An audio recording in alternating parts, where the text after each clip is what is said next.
Pope Francis arrives at the UN on September 25th, just hours ahead of the opening of a major anti-poverty summit.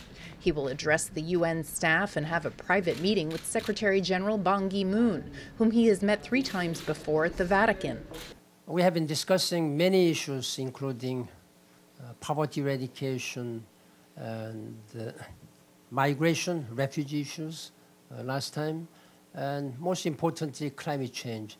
The Pope will then give a highly anticipated address in the General Assembly Hall.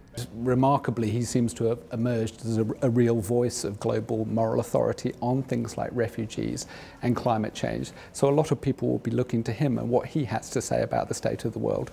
Then it's down to business with the world's toughest problems. There is going to be a lot of self-congratulation about the Iran nuclear deal, but that will be overshadowed by the humanitarian crisis in Europe and the continued power of the Islamic State in the Middle East.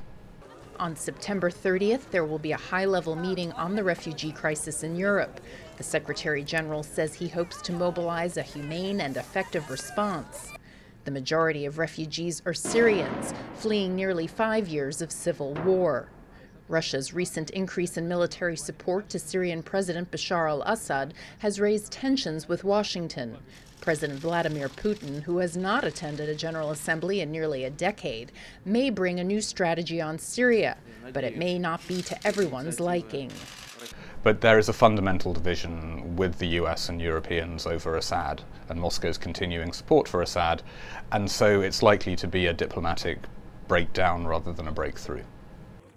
President Obama will preside over a meeting on combating terrorism. The president's going to convene a meeting to look at countering violent extremism, to look at what the coalition has achieved and where the gaps are. This year's General Assembly may be the biggest ever, both in terms of leaders and challenges. Margaret Besheer, VOA News, the United Nations.